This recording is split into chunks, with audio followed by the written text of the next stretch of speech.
Je m'appelle Patricia et je parlerai ici au nom de Hildegard Schneider, directrice de World Wide Wings. Voici le 70e épisode de ma série Éveil messianique intitulé Yom Kippour. La focalisation sur ce jour a commencé à Yom Teruah, le grand appel et avertissement. Repentez-vous avant qu'il ne soit trop tard. Après les 10 jours d'introspection intérieure et le repentir, nous célébrons Yom Kippour. Pour Yom Kippour, il existe encore les expressions idiomatiques suivantes. Face à face, le jour ou le grand jour, le jeûne, le shofar hagadol, le grand shofar, Nehila, la fermeture des portes. Dans le Lévitique chapitre 16, nous lisons que Yahweh a désigné le 10 Tishri comme la date à laquelle le grand prêtre Kohen Hagadol effectue une cérémonie spéciale pour se purifier lui-même, le sanctuaire où se trouvait l'arche de témoignage, l'autel d'or, le tabernacle et enfin tout Israël. Et Yahweh parla à Moïse. Mais le 10 de ce 7e mois, c'est le jour des expiations. Lévitique 23, versets 26 à 27. La traduction « jour des expiations » n'est sans doute pas très pertinente car le mot hébreu « kippour » signifie « couvrir ». C'était un jour de couverture. Et il fera propiation, kafar, pour le saint sanctuaire et pour la tente de la rencontre. Il fera propiation, kafar, pour l'autel. Et il fera propitiation, kafar, pour les prêtres et pour tout le peuple de l'assemblée. Lévitique 16, verset 33. Et Yahweh décréta, ce sera pour vous une ordonnance perpétuelle de faire une fois par an l'expiation kafar pour les fils d'Israël à cause de tous les péchés. Et il fit tout comme Yahweh l'avait ordonné à Moïse. Lévitique 16, verset 34.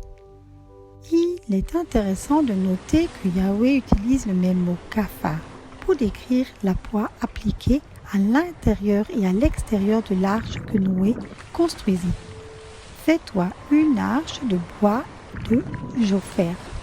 Tu feras l'arche avec des cellules et tu l'enduiras kafar de bois gopher à l'intérieur et à l'extérieur. Genèse 6, verset 14. Car moi, voici que je fais venir le déluge d'eau sur la terre pour détruire toute chair sous le ciel où il y a un souffle de vie. Tout ce qui est sur la terre périra. Mais vois-tu, mais avec toi, j'établirai mon alliance. Et tu entreras dans l'arche, toi et tes fils, ta femme et les femmes de tes fils avec toi.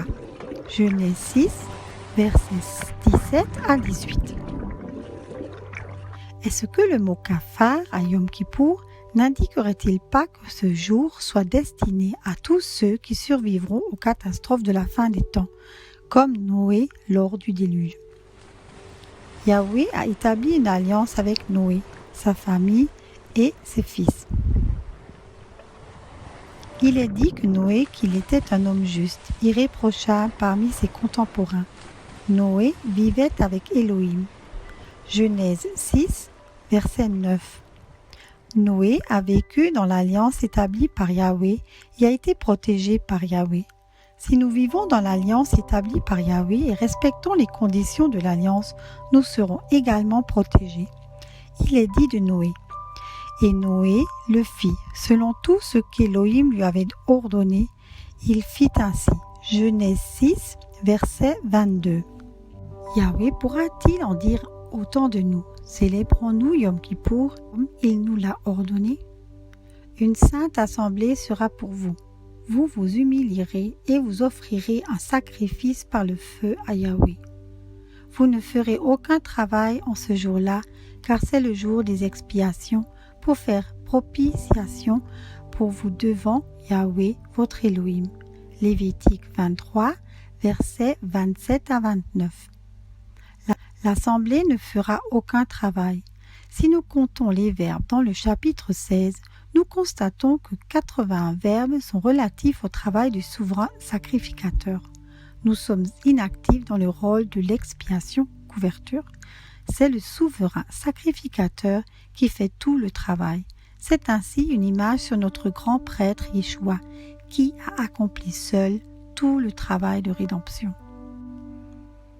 Car toute personne qui ne s'humiliera pas en ce jour-là sera retranchée de ses peuples, et toute personne qui fera un travail quelconque en ce jour-là, je la ferai périr du milieu de son peuple. Vous ne ferez aucun travail, c'est une ordonnance perpétuelle pour vos générations dans toutes vos demeures. Ce sera pour vous un Shabbat très solennel et vous vous humilierez. Le 9e jour du mois, le soir, depuis le soir jusqu'au soir, vous célébrerez votre Shabbat. Lévitique 23, versets 29 à 33. Dans ce passage biblique, il nous est clairement dit de célébrer le Shabbat le soir, du soir au soir. Ainsi, l'observation et la célébration du Shabbat vont du soir au soir. Et nous apprenons que l'observation de Yom Kippour est un ordre éternel. Yom Kippour est un jour d'humiliation de l'âme et un jour de couverture de survie à toute personne l'appliquant. Elle entrera en bonne santé dans le royaume millénaire, tout comme Noé, qui est passé du monde perverti que nous connaissons actuellement d'avant le déluge. D'autres mourront parce qu'ils n'ont ni vécu dans l'alliance, ni célébré ces jours de fête en hébreu Moedim, et ni affligé leurs âmes. Certes, le jeûne fait partie de l'affliction, mais c'est loin d'être tout. Il y a toujours des gens qui jeûnent, mais pour des raisons de santé ou pour se rapprocher de Yahweh, sans que ce soit un fardeau pour eux. À Yom Kippour, il s'agit d'une conversion profonde de nos voies vers les voies de Yahweh, qu'il a enseigné à Moïse en tant qu'ordonnance éternelle. Dans le sens de Lévitique 26, versets 1 à 45, nous lisons les lignes 1 à 5. Vous ne vous ferez point d'idole, vous ne vous élèverez ni image taillée ni statue, et vous ne placerez dans votre pays aucune pierre sculptée pour vous prosterner devant elle. Car je suis Yahweh votre Elohim. Observez mes Shabbats et ayez du respect pour mon sanctuaire. Je suis Yahweh. Si vous marchez dans mes statuts, si vous gardez et pratiquez mes commandements, je vous donnerai la pluie en temps voulu, la terre donnera ses fruits et les arbres des champs donneront leurs fruits. C'est pourquoi les prières de repentance sont récitées à Yom Kippour. Je possède un livre en anglais de 23 pages avec les prières à Yom Kippour. Ce livre comprend les prières suivantes. Al-Chet, prière de repentance. Marzor messianique, livre de prière utilisé par les Juifs à Yom Kippour. Confession du Vidoui. La confession du Vidoui est le cœur de Yom Kippour. Pendant le Vidoui,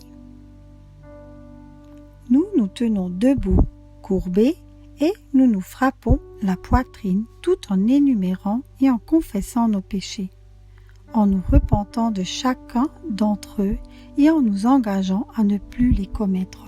De cette manière, nous nous débarrassons du poids spirituel passé et nous nous purifions de nos péchés.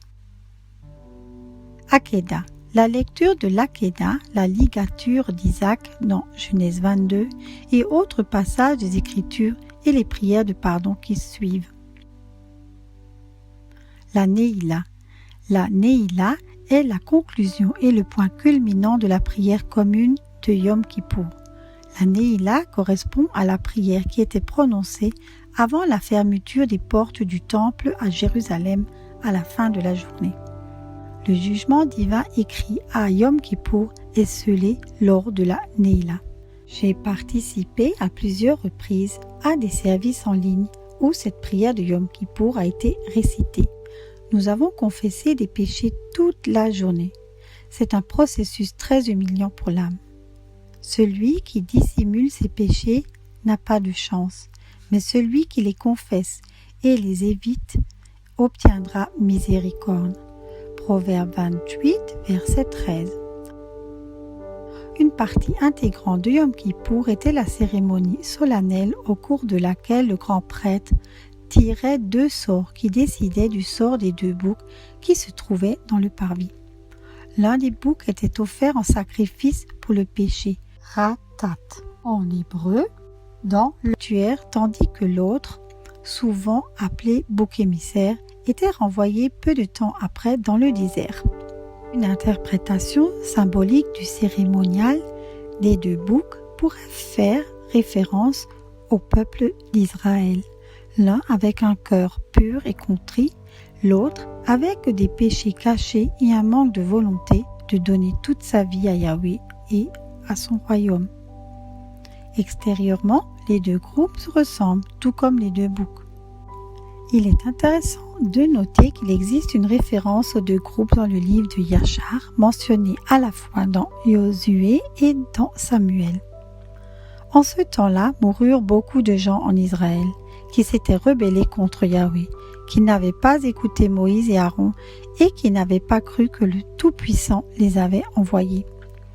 Et ceux qui avaient dit « Nous ne sortirons pas d'Égypte de peur que nous ne mourions de faim dans le désert désolé » et ceux qui n'avaient pas écouté la voix de Moïse. Et Yahweh les affligea pendant ces 3 jours, sans que les Égyptiens ne le sachent ou ne se réjouissent à leur sujet. Yachar 80, versets 37 à 39. Le deuxième groupe obéit et part. Ce qui s'est passé lors du premier exode est certainement aussi une image prophétique de l'exode plus important à venir. Je vous souhaite à tous un jour de Yom Kippour riche de sens. Gmar Chatima Tova, un bon scellement final. Je vous remercie pour votre écoute et vous invite à nous rejoindre sur Facebook Éveil Messianique.